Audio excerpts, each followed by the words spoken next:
got a number of customers that give me a tip.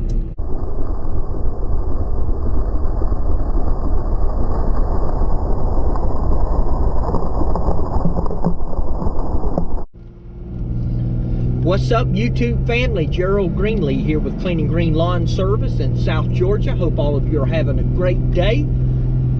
For me, it is Tuesday afternoon, and I'm headed out to take care of a couple of properties. At least one, maybe two. Look at the second one, see how it looks. I think it's actually on the schedule for Thursday, but it's really one of the only ones on there for Thursday. So if it looks like it's ready to cut, it's a bi-weekly, so I may just go ahead and knock it out, and it's in the area where I'm going to cut. So we'll just have to see kind of what happens. Go by and check it out, and it's just a little small yard. Won't take long to do it either way, but if I can, I can. If I can't, I won't. If I can, I can. If I can't, I can't. So anyway, try to keep the introduction short. See you when I get to the property. Okay, I'm gonna show y'all something. Now, I'm not saying y'all don't have it like this where y'all are, but some people probably say, oh, all he talks about is pine cones. Okay, this is a bi-weekly account. All right, now I've already picked up in the front yard a bunch of pine trees out there. You see what we got in the bucket here. This ain't no little bucket either. Trash can. I'll show them to you when I get them picked up. Well, for some reason I messed around and dumped the daggum bucket in the woods, and I could probably go back and show it to you. I don't know if you can see this here on my phone, but well, definitely not with the screen black. Let me see if I can get it back up. Right there, that 1231, I filled up that bucket with pine cones, and that's how long it took. So anyway, there's a pile of them in the woods. I might stop and show it to you while I'm cutting. I don't know. I'm sure you take my word for it though.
All right, well, hopefully you was able to enjoy a little bit of that footage. I like to record back there in the back where I cut. That's the thickest grass. Now, where I showed you on the GoPro is not the tallest, but I was just kind of, the tallest is in the middle, but I didn't want to, you know, you could probably see how much grass it was throwing and tell that. But that advanced shoot system really did a good job of, you know, once I went over it and closed that thing, of really mulching up those clippings. And then when I went back over it that next time, I mean, it really laid it out nice, and it really looks good back there. I couldn't really get any video at the end. This customer just loves to come out and talk. Very sweet lady, elderly lady, and you know, if I turn off a machine, she's gonna be out there talking to me. So you know, I have to, you know, and I love to do that. But you know, when you're trying to get done and get to another property, but you know, if you set the string trimmer down, you better not turn it off. You better leave it running if you're gonna go do something and come back. But anyway, give you a little shot of the property. You've seen it before. You know, about 2.24 acres, and I did a little extra trimming, all that pine cone picking up this time. And I spent a little longer here than normal, about an hour and 50 minutes today, you know, doing everything by myself. But it's like today I spent 38 minutes with a string trimmer. So, you know, I don't even know how long the cut took. I had 12 minutes of picking up pine cones and 38 with a trimmer, so that's 50 minutes, or 50 plus minutes. And you know, then you're messing with the camera. Obviously, if you record, you can add 10 minutes easy to it. So before I forget, I want to tell you this. I was just talking about the lady and how nice she is, and how she loves to talk. Well, I loaded the mower up on the trailer, and so before, and you can see how far out I was parked from her house. She was up on the porch. Well, when I put the mower on the trailer and, you know, shut it off and went to put the gate up and go just grab, because she's just got two little small porches. I get my little handheld Husqvarna to blow it off. I went over here to blow it off, and she meets me about halfway across the yard, and what are you doing? And I told her. She said, no, I'm fixing to sweep that. So she's one of those old school. She likes to keep her porch swept off every day, and all that kind of good stuff. But anyway, just a really neat lady. I was looking to see if my partner, Mr. Jimmy, was at home, but looks like his truck's gone. So anyway, but I just want to share that with you. It's a funny little story, and I love working with these senior adults. Now, if you're trying to make time and be efficient, well, you know, that's kind of hard to do with them. But if you like me, you're doing it in the afternoon, and you know, I'm not pressed for time. So anyway, I'll check back with y'all in a minute.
that's a wrap for today. Let me talk to you about something here real quick. Ask y'all how you handle this. What do you do about this? I mean, I don't guess there's a whole lot you can do, but I think Jonathan at Florida Turf Pros had a video on this the other day, and for some reason I usually watch his videos, but I remember seeing the title of it, but I didn't watch it for whatever reason. So I try to watch a lot of different people. I try to watch a lot of people that don't hardly have any subs on their channel. You know, people like me that's up and getting started. But anyway, so I just did a small yard. I kind of hate to do this in a way because some people around here watch my videos, but you'll probably be able to figure this out. But I'm gonna do it anyway, and hopefully, you know, if you're around here and you watch my videos, you know, this ain't something you got to talk about, okay? It's not nothing bad, but I got this situation with a customer, and I got a number of customers that give me a tip. I don't ask for a tip. Matter of fact, I used to get tipped. I would say 9 out of 10 customers left me a tip until I went to online pay, and the particular program that I use, Wave, they can pay me online, but I guess they could pay over what the invoice is, but it doesn't give you an option to give a tip, right? And which, that's okay. I like that. You know, some of those that give people an option to give a tip, people might feel obligated to give something that they really don't want to give, you know, or whatever the case might be. So, but anyway, a lot of my customers now do online. A lot of my customers who used to give me a tip, I mean, I'd cut you know, a property, and I figure my property's up, I give you a straight price. And what I mean by that, I may come look at your yard and I may tell you it's $52. It might be $52.50. I just got a formula that I use, and that's what I use, and whatever it comes out to be, if it's $92.25, it's $92.25. And so I might have a $52 yard, and folks will give me $60, you know, and you know, that's nice. Definitely very appreciative of that, and you know, thankful for it. But I got hey bud,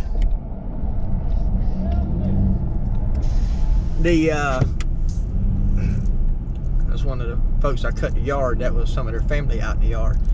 But anyway, I'm very appreciative of that. But I got one customer that just goes overboard, okay? I mean, like way overboard. So the price today was it was $47, right?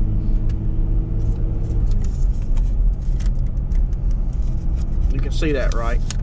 That's not a joke. That's not fake. That's the real deal, right? Now, okay, so what do you do? And so what I tried to explain to the customer is, and you may not agree with this, but I said, well, okay, this is for this time and next time, right? The 2 times would have been $94, you know. And I didn't get this much last time, but I got almost double what I was supposed to get last time, okay? And this is over double. Now, you know, I'm not being ungrateful. Of course, the customer insisted, and I said, hey, listen, you simply cannot do that. I can't, you know, I can't take this kind of money. You know, I mean, this is beyond a tip. Of course, at the end of the day, she's insistent, and we done been down this road 2 times. So, you know, it is what it is, I guess. But I did try to explain to her that, you know, that's excessive. I mean, in her, how do you argue with this? So, you know, I'm a pastor, I'm a person of faith, and how do you argue with a person that says, hey, listen, the Lord's really blessed me, and I just want to bless other people, you know? And I get that. I get going into a restaurant and ordering $20 worth of food and leaving a $20 tip, okay? I'm not bragging or anything, but you know, the reality of it is, me and my wife, that happens, you know, pretty often, especially around Christmas time and stuff like that, you know. But you know, it's $20 bill. If you gave 20%, that's $4. You gave $16 over, and you might say, well, you know, percentage wise, you gave them more than what she gave you, but $53 is a lot of money, right? So anyway, I don't know, I just thought I'd share that. Maybe some of you have some experiences like that. Maybe it's more common than what I think it is. I'm just I'm not ungrateful, but just trying to you know, wrap my head around that. So anyway, hey, I appreciate y'all. I'm rambling on, and y'all not even gonna watch to the end and hear my story. So I appreciate y'all tuning in, watching. And if you hadn't already, I'd love for you to subscribe to the channel. Love for you to drop me a comment. And if you like videos like this, hit the thumbs up button. If you don't watch it. And somebody just go ahead and hit the thumbs down button, I guess. I've had 2 thumbs down since I started doing this. I don't know. I guess they didn't like the content or hit the wrong button. Who knows? But anyway, my prayer for you is always the same. That the Lord might richly bless you, and that you might see all of your blessings from Him, and that either you know Him through His Son Christ, and if you don't, that you come to the realization that Christ died for your sins and that He'll save you. And may the Lord be with you and richly bless you.